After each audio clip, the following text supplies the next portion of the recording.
Hey, this is Dan with your Daily Smile.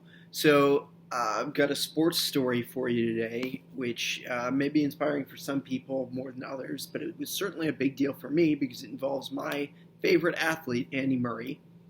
Uh, Andy Murray is a tennis player, and he was one of the big four for much of the last decade.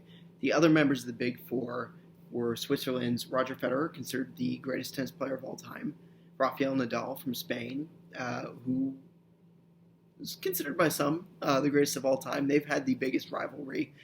Um, Tennis is a sport where you can actually play on, for those of you who don't know, you can play on different kinds of courts. So what's most common is hard courts. That's what you see in Australian Open, at the U.S. Open in Queens. Um, and then you have clay courts. That's what the French Open is known for, and that's what Nadal is particularly good at. And then you have grass courts, which is Wimbledon, which is probably the most famous tennis tournament in the world.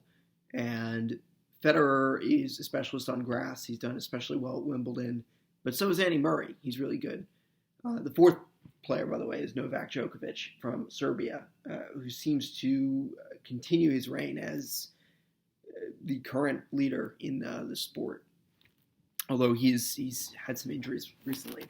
Getting back to the main story, I've always admired Andy Murray because I think he is such a resilient person. He is very tough on himself, and even though he has a tremendous amount of talent, more than that, he has an unbelievable amount of resilience and mental endurance. I'll never forget, from 2015 to 2016, I was the NBCOlympics.com tennis producer, and I covered four sports: tennis, weightlifting, badminton, and table tennis. And some days I would just watch major matches if there were major tournaments going on. Not specifically Grand Slam tournaments, but anything that was like an ATP 500 or a Masters tournament. And Murray was fighting against some tough opponent, and he was like this close to clinching the match. And you could hear him on a live mic. He was saying to himself a Pink Floyd lyric, which is, how can you have any pudding if you don't eat your meat? And he was like berating himself. And I've always related to that in him. He's very, very tough on himself. He expects nothing but the best from himself. And if he doesn't get it, he's got that typical British pout, you might say. Anyway, he did tremendous things in 2016. He won the singles gold that year at the Olympics in Rio, which was a big deal not only because it's a huge accomplishment, but he's also the only individual in tennis at the Olympics to have won back-to-back singles gold medals. He did that in 2012 in London, which was obviously a huge deal. He's played on a grass court. He beat Roger Federer, who was at that time like at the height of his powers. So he basically played the best tennis player of all time on his home court at the Olympics, representing his country, and won. It was really emotional. It was a big deal. And then Federer pulled out of the 2016 Olympics, but Murray still won. He won against Argentina's Juan Martín del Potro. And that was a long, 4-hour battle, just the two of them. And it was fantastic to see him do that. And then even bigger than that, he did really well in a few tournaments subsequently in 2016, won the World Tour Finals, which I also believe were in London, and he ended up world number one for the year. So he was just great, and he maintained that for, I think, the first half of 2017, but unfortunately after that, he had a number of injuries. One was associated with his elbow. His hip was a huge problem. He had to withdraw from a number of tournaments. I personally saw him just before the U.S. Open in 2017, getting into a U.S. Open van, getting ready to go over to Queens, to Flushing Meadows. And I said, "Hey, Andy, I hope you win this. You deserve it." Something along those lines. And his trainer or somebody on his team looked at me like, "I would really love to murder you right now." And I was like, "Why are you looking at me like that?" And it turns out that 3 days later, Andy had to pull out from the tournament because he was injured. And that injury in his hip lasted for a number of years. He really suffered through it. He made a number of personal videos and appearances at press conferences where he's like, I just don't know what's going to happen with my career. This might be the end. I might have to retire. And, it was really starting to look like the end for him, which really sucked because this guy had great personality. He's always been really vocal about women's rights and always been progressive about social issues. And he really worked so hard to be in that big four spot. To be honest, he was generally considered the weakest link of those four people. It was like the three men who are dominating tennis, and then Andy Murray, who sometimes slips, a victory in here and there. And for him to be on top of the world, only to be sidelined and crushed by injury, was very disheartening. And he struggled with it for, 3 years now. He's gotten a metal hip. He's had some sort of newfound replacement surgery that's very innovative and very fresh.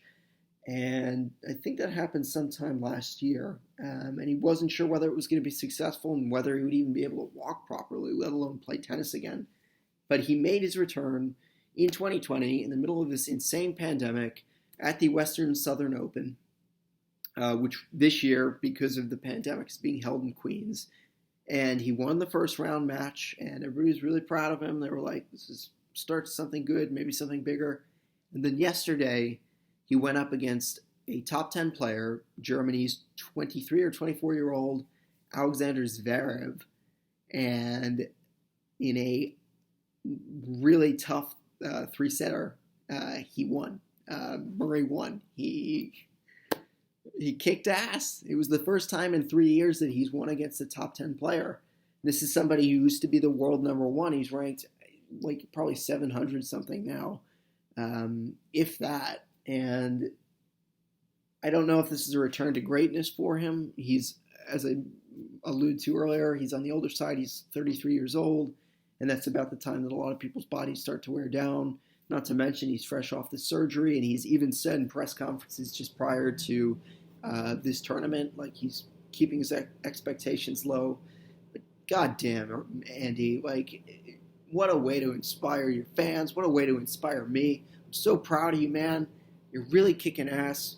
You're really showing that you have mental strength and resilience and endurance, and you're making tennis, I think, one of the most interesting sports to be watching right now, because you never know who's going to make a comeback. I mean, that's all we've seen the last 5 years, really, since I started covering tennis and getting involved in it.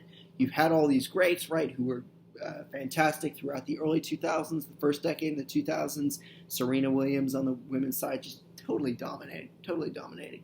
And then you've had the big four, Djokovic, Federer, Nadal, Murray. And the last 5 years, it was like Djokovic just took home everything, and then Murray had a few good years.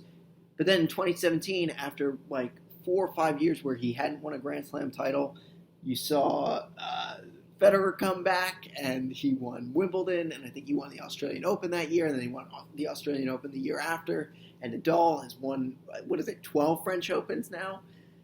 There's just so many inspiring stories in that sport, and I'd recommend watching it because it's fun. You can really see, there are benefits to watching team sports, but what I love about these individual sports is you see these people really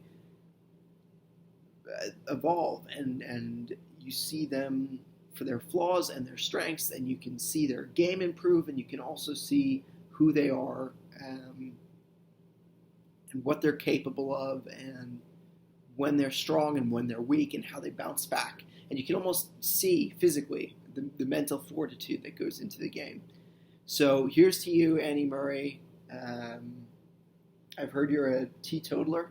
I don't know if I pronounced that properly, but I'm trying to be one myself, and you've inspired me to do that. You've inspired me to go running 14 miles when it finally gets a little cooler out tonight. And thanks for the smile, Andy. Appreciate it.